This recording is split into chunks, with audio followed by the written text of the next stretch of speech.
시간이 나와서 시간을 보고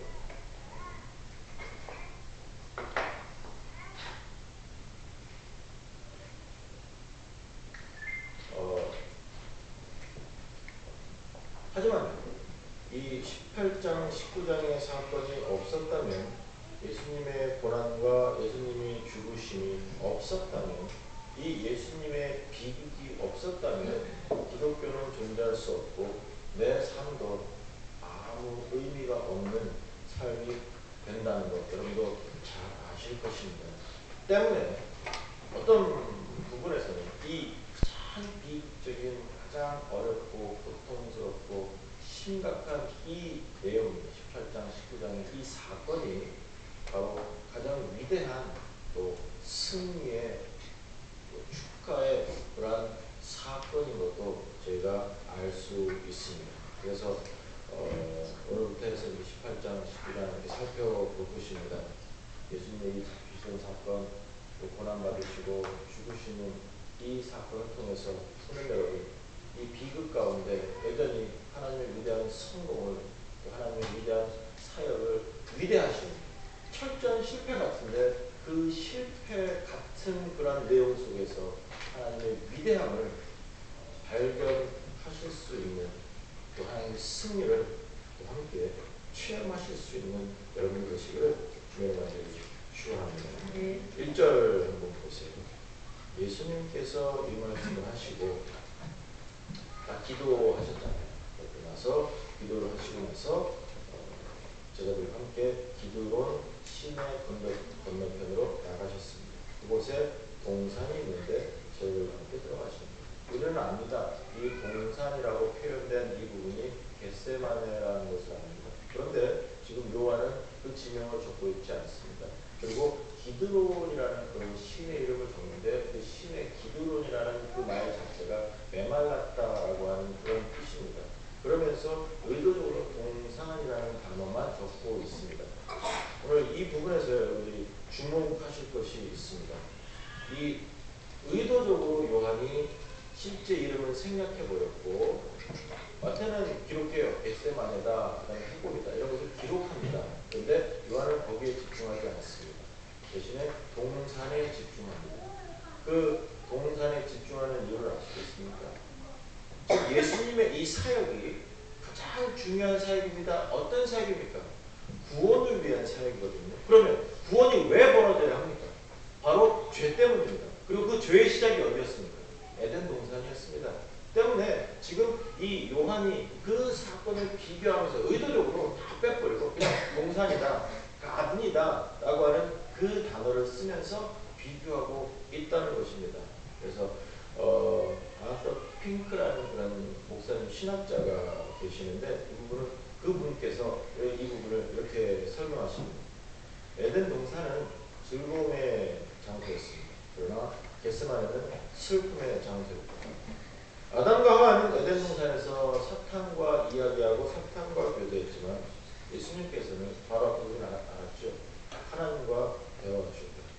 에덴에서는 아담이 범죄했지만 겟세마네에서는 예수님께서 고난받으셨다. 아담은 실패했지만 예수님은 승리하셨다. 아담은 사탄의 무릎을 꿇었지만 예수님은 병사들을 무너뜨리셨다. 에덴에서는 불칼이 나왔지만 겟세마네에서는 칼집에 넣어졌다. 이렇게 적고 있습니다. 즉 지금 제가 읽은 내용 가운데 예수님께서 내가 그러다라고 대답할 때 그 사람들이, 예수님을 잡으러 온 사람들이 넘어졌다, 무너졌다라는 기록이 있습니다. 그리고 베드로가 칼을 뽑아서 말고라는 그 종의 귀를 쳤을 때에 예수님께서 칼을 칼집에 꽂으라라고 적혀 있습니다. 그런데 에덴 동산은 어떤 일이 벌어졌습니까? 죄송합니다. 하나님께서 이들을 아담과 하와를 내쫓으고 나서 하나님께서는 그 불칼을 든 천사들로 하여금 에덴 동산을 지키게 하십니다. 아무도 못 들어오게 하시고 칼을 뽑으셨죠. 이제 이러한 내용들입니다. 그래서 그 비교를 보시는 그 목사님의 내용 여러분 들으셨습니다. 왜 그렇게 됩니까? 지금 예수님께서는 우리로 하여금 초기에 창세기에 에덴 동산에서 벌어졌던 하나님의 그 사역, 창조의 사역과 함께 하나님께서 구체적으로 인간들에게 성도들에게 바랬던 그 마음으로 지금 성도들을 돌이키고 싶으셔서 지금 이 사역을 시작하셨다라고 하는 것을 지금 보여주고 싶은 것입니다. 에덴 동산에서 벌어졌던 그 하나님과의 위대한 교제도 있지 않습니까? 하나님께서 아담과 대화 나누시고 하나님과 함께 거닐면서 하나님과 교제 나누는 그 내용들, 그 시간들을 하나님께서 이루시기 위해서 아들이 오셨다는 것. 그러면서 동산에서 예수님께서 그 일을 시작하고 계십니다. 성도 여러분, 오늘 다시 한번 이 구원이라는 것도 잘 생각해 보셨으면 좋겠습니다. 그래서 이 예수님께서 시작하신 이 구원의 사역, 결국에 그 목적이 무엇이냐? 단순하게 내가 너 알았다, 이유 없이 선택하셨고 이유 없이 불러주셨다라고 하는 것. 예, 이유 없습니다. 어떤 동기 없습니다. 그럼에도 불구하고 하나님께서 실질적으로 모든 백성들에게 그 구원을 통해서 원하고 계시는 것. 무엇입니까? 초기에 창조시에 하나님께서 소원했던 그 인간과의 교제들입니다.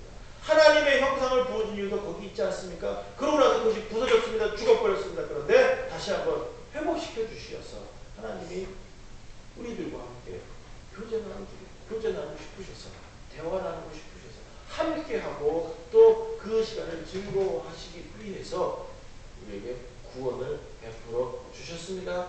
회복입니다. 성도 여러분, 때문에 매일매일입니다. 이 하나님이 제공하신 이 특별한 구원이 하나님께서 우리를 회복시켜 주시고 하나님이 우리와 다시 한번 내가 너의 아버지다, 내가 너의 친구다, 내가 너와 함께한다라고 하는 그 위대한 사실을 알려주시면서 그런 삶을 주시려고 하는 하나님의 의도가 있다는 걸 아셔서 구원받은 백성이기 때문에 구체적으로 이런 하나님과의 참 신실한 위대한 정말로 깊은 교제를 나누실 수 있는 여러분들 되시기를 주님의 이름으로 간절히 축원합니다. 하나님은 이것을 원하십니다. 이것이 회복입니다. 아담과 하와가 하나님을 버렸습니다. 불신앙했습니다. 하나님을 무시했습니다. 하나님처럼 되고 싶어졌습니다. 선악과를 따먹었습니다. 사탄에게 복종해버렸습니다. 끝났습니다. 죽어버렸습니다. 교제가 끊어졌습니다. 그 시간들을 하나님께서 보시고 다시 한번 아들을 보내셨습니다. 그리고 그 아들을 죽여버리고 우리도 아들을 그 시간에 그 교제의 시간에 다시 한번 회복시켜 주셨습니다. 여러분은 이미 과거형입니다. 회복시켜 주셨습니다. 그러면 정말로 그러한 관계, 그러한 교제를 나누고 계십니까? 매일매일 일상에서 말입니다. 하나님께서 바라시는 그런 깊은 교제를 여러분 나누고 계십니까? 기도하십니까? 말씀 묵상하십니까? 정말 하나님과 교제하시고 동행하십니까? 우리 예수님은 임마누엘이시기 때문에 우리와 함께 계시고 여전히 항상 언제나 세상 끝날까지 우리와 함께 계시는 분이십니다. 그런데 내가 그분과 함께 있습니까? 내가 아주 자주 여러분 일주일에 한 번 이 시간 드린다고 대단하다고 생각하실지 모르겠습니다. 예, 어떤 부분에서는 대단하십니다. 정말로 삶을 돌아보면 피곤의 연속이거든요. 어떻게 말할 수 없을 정도로 피곤하시고요. 직장에 가셔서도 그 사람들이 쉬운 삶은 아니거든요. 하지만 말입니다. 우리 하나님께서 그런 거 모르시는 분 아니지 않습니까? 그런 과정 속에서 여전히 나와 함께 계시고 그런 시간 속에서 여전히 나와 함께 대화 나누기를 원하시고 예, 피곤하면 아십니다. 머리 딱 누우면 바로 그냥 잠들어 버릴 수밖에 없는 그런 육신의 어려움이 있습니다. 하지만 우리 하나님께서 여전히 나를 부르십니다. 김 목사야, 이 목사 누구야? 우리 아들아, 우리 딸아 부르십니다. 그럴 때 여러분은 어떠한 자세로 우리 하나님을 만나고 계십니까? 아니 정말 하나님을 만나십니까? 만나는 걸 좋아하십니까? 아니면 그냥 시간 흐르는 대로 가다가 바쁘게 살다가 자기의 삶에 그냥 집중하다가 잠깐 와서 하나님 왔습니다. 도장 찍고 그러다 좀 어려우면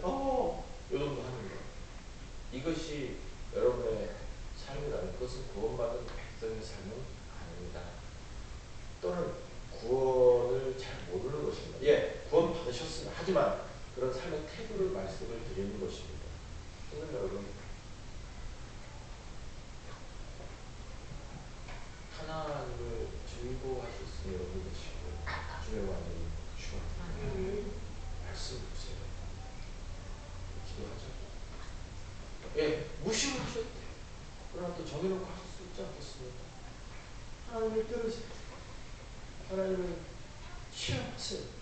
하나님을 잡으세요. 여러분, 하나님 살아계시는 걸 믿으시지요? 하나님 우리와 함께 하시는 걸 여러분 믿으시지요? 그러면 그분과 함께 교제할 수 있으시잖아요. 우리 하나님은 간절히 원하시는, 정말로 간절히 원하시는.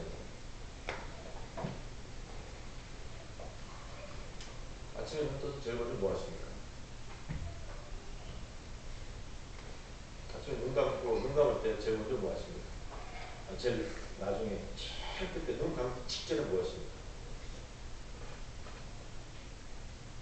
그게 여러분. 그게 여러분. 그게 여러분 정의 내리죠.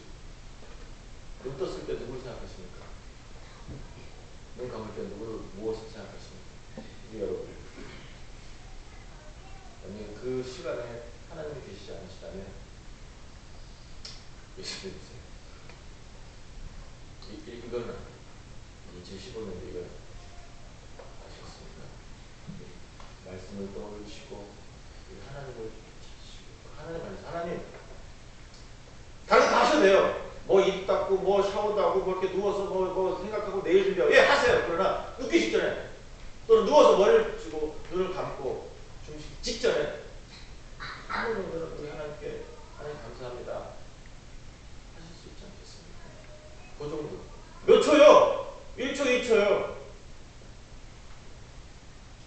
그것도 못하시면 예, 여러분이 누구를 더 사랑하는지 아시는 분, 여러분 자신 한번 보자.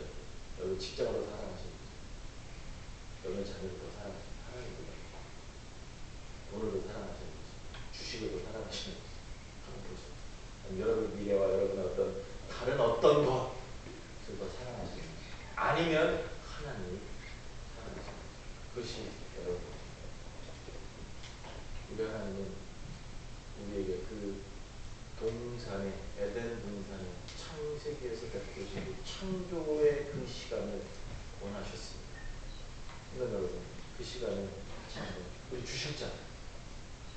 누리시고 이루시고 끊임없이 교제를 통해서 하나님을 즐거워하실 수 있는 여러분 되시기를 주님으로 완전히 축원합니다. 예수님께서 동산에 가셨습니다.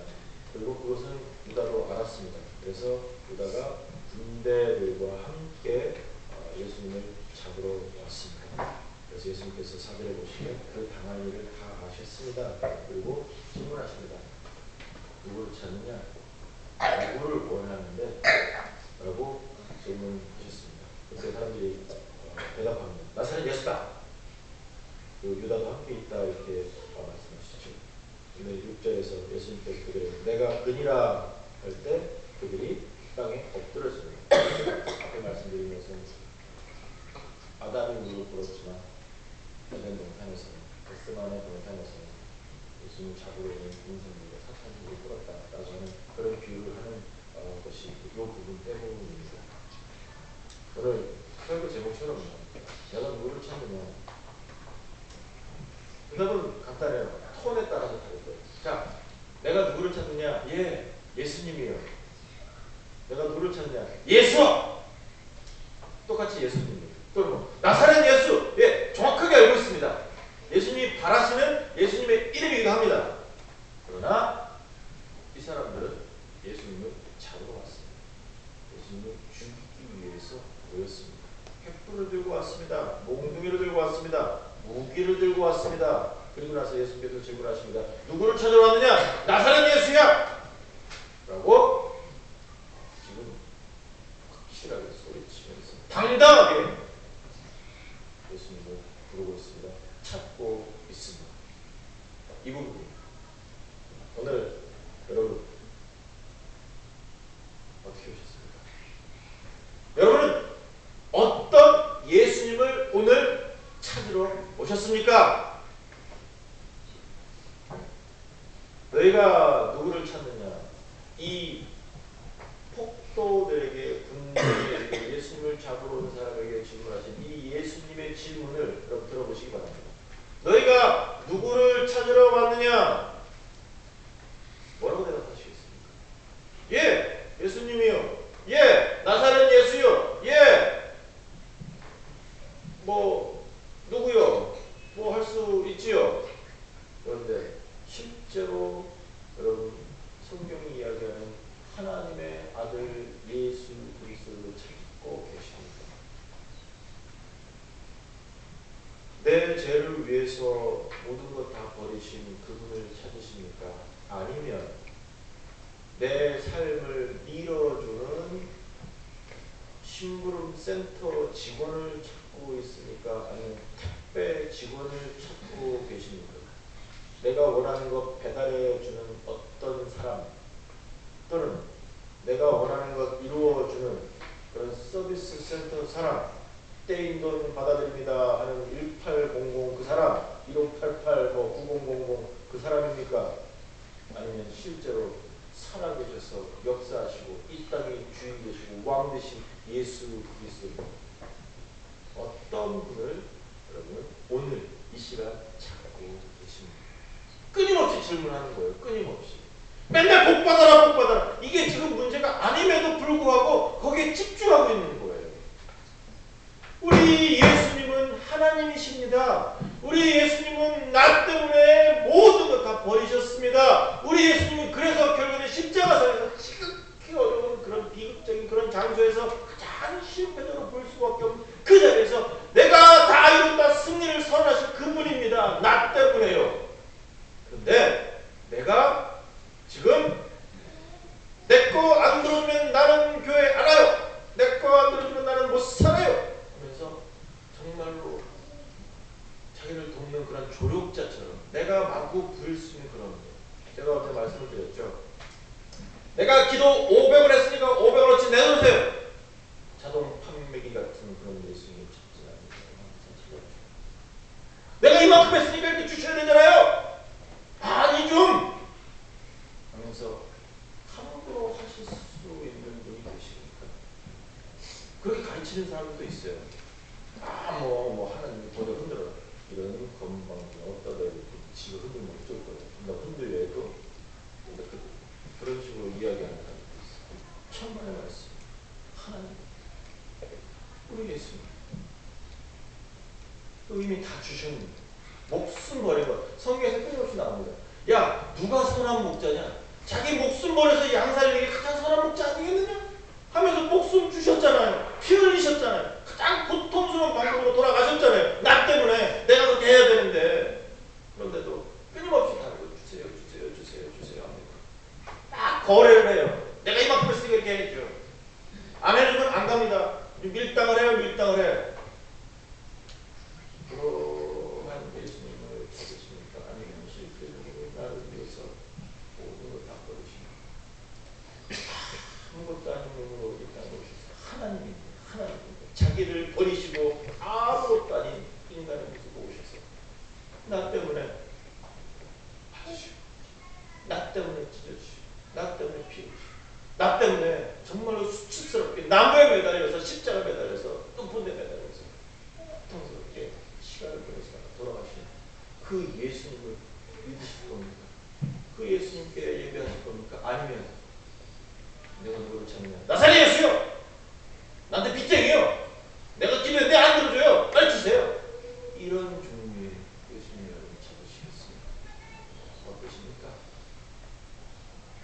여러분 이 18장, 19장을 보시면서 다시 한번 우리의 삶을 점검해 보셨으면 좋겠습니다. 예, 이 땅 살아가면서 필요한 건 많습니다. 여러분 소원은 참 많습니다. 그리고요, 다시 말씀을 드리지만 목숨 버려서 아들 죽여버리고 나를 살려주신 그 아버지가 내 삶 함부로하지 않으십니다. 왜? 그렇게 하실 수 있는 마음을 갖고 계시지 않으셔요. 왜? 너무너무 사랑하니까. 때문에 여러분이 원하시는 예, 구하세요. 하지만 그 전에 한번 이 말씀을 통해서 어떻게 내가 오늘을 사느냐, 어떻게 내가 오늘을 소유하게 되었느냐도 한번 보시자고요. 그것을 배워보면서 살아가면 좀 더 쉬워지지 않겠습니까? 오늘의 고통과 오늘의 어려움과 사람이 조금 덜 보이고 덜 어렵게 느껴지지 않겠습니까? 그리고 나서 오늘 다시 한번 보자. 나 때문에 동산에 올라가셔서 다 하셨습니다. 다 하셨습니다. 그래서 얼마나 피곤하셨겠습니까? 얼마나 힘드셨겠습니까? 그러니까 누가 보면서 그 피가, 그 땀이 피같이 되었다고 그런 표현까지 나와요. 기도하시는 장면 속에서 끊임없이 우리 아버지, 내가 다 알겠는데요. 혹시 가능하다면 이 잔을 좀 다른 사람한테 주면 안 돼요? 물론 제가 순종합니다. 근데 그렇게 하면 안 될까요?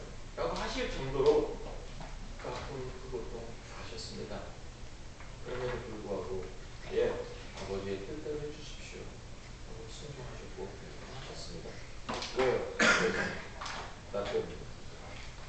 오늘도 실패하고 내일도 실패하고 지금 그것을 제가 말씀드린 거 아니에요. 예, 끊임없이 실패하실 겁니다. 끊임없이 마음 아프시게 해드릴 수밖에 없습니다. 그러한 참 모자라는 존재들입니다. 그럼에도 불구하고 오늘 어떻게 오셨습니까? 너희가 누구를 찾느냐? 너희가 누구를 찾느냐? 이 질문에 여러분 어떻게 대답하시겠습니까? 나는 살아계신 하나님의 아들 예수님을 찾습니다.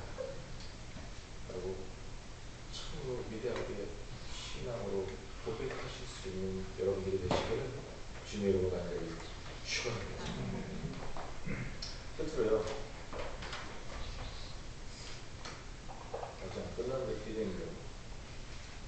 10절과 11절 보시면 이에 시몬 베드로가 칼을 가졌는데 그것을 빼어 대제사장의 종을 쳐서 오른 편기를 베어버리니 그 종의 이름은 말고라. 예수님께서 베드로더러 이르시되 칼을 칼집에 꽂으라. 아버지께서 주시냐는 내가 아시지 아니하겠느냐 하시니라 라고 지금 말씀하십니다. 이 10절과 11절의 베드로의 행동을 한번 보시기 바랍니다. 그냥 보면은 여러분 뭐 여러 가지 설교도 들어보셨을 것이고 하시지만 그냥 한번 그 상황을 한번 떠올려 보세요.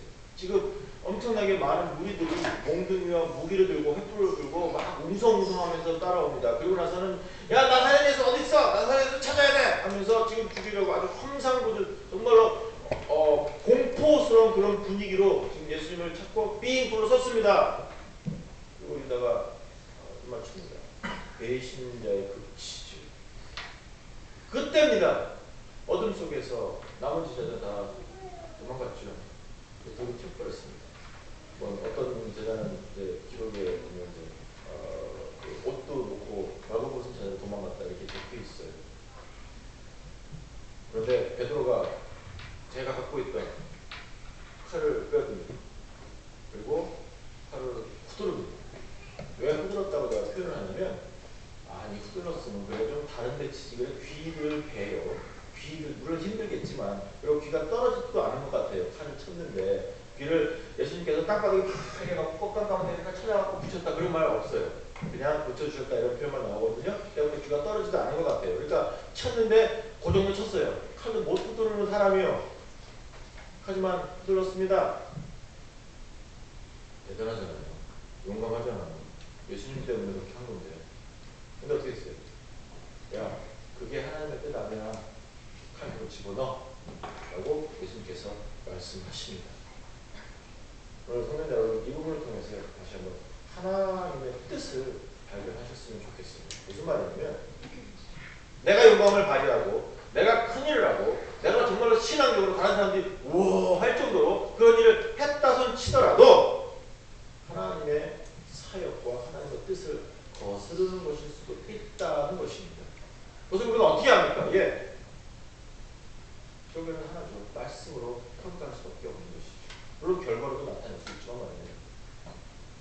예수님의 이름으로 무엇을 했다고요?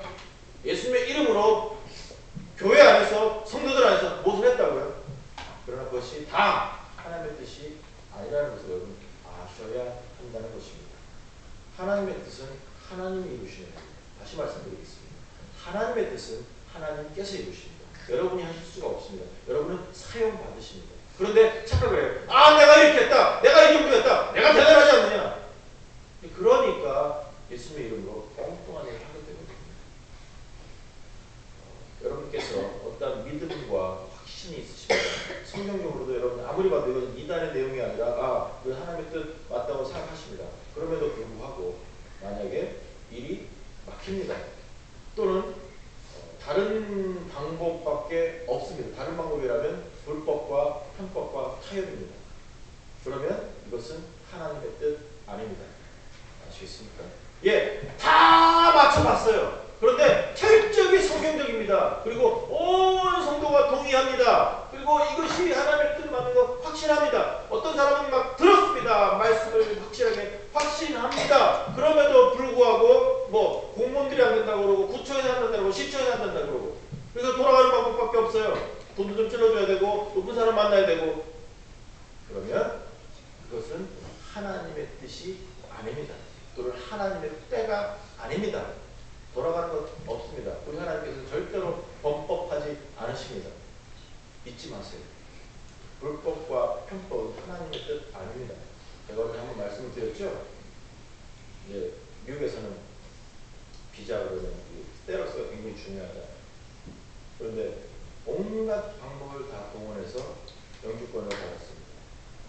제가 확실하게 아는데 교회 주보도 사기치고 그 다음에 모든 서류들을 다 위조했습니다. 뭐 위조라고 하면 그 내용을 속인 거예요. 교인도 없는데 교인이 있다고 뭐 이렇게 하는 거예요. 그러고 나서 영주권을 받았어요. 그리고 너무너무 감격해서 울면서 고백합니다. 하나님의 도우심으로 영주권을 받았어요. 당장 쫓겨나야 됩니다. 이라고 기분이 있네요. 하나님이 정확하게 그 사람을 위해서 사기치신 거예요. 말이 돼요? 네, 말이 돼요. 또 하나, 하나님의 뜻이라고요. 어떠한 경우라도 이런 일은 없습니다. 폭력은 있을 수가 없습니다. 물리적이든 아니면 언어적이든 하나님의 뜻을 이루기 위해서 어떠한 일도 하나님께서는 그렇게 이루지 않으십니다. 그런데 막 몸싸움 했다 그러고 뭐 했다 그러고 뭐 했다 그러고 참 불행해요. 하나님의 뜻으로 그렇지 않습니다. 언어폭력 심각하죠. 지금 인터넷에도 마찬가지로 심각하죠. 여러분들은 주의하세요.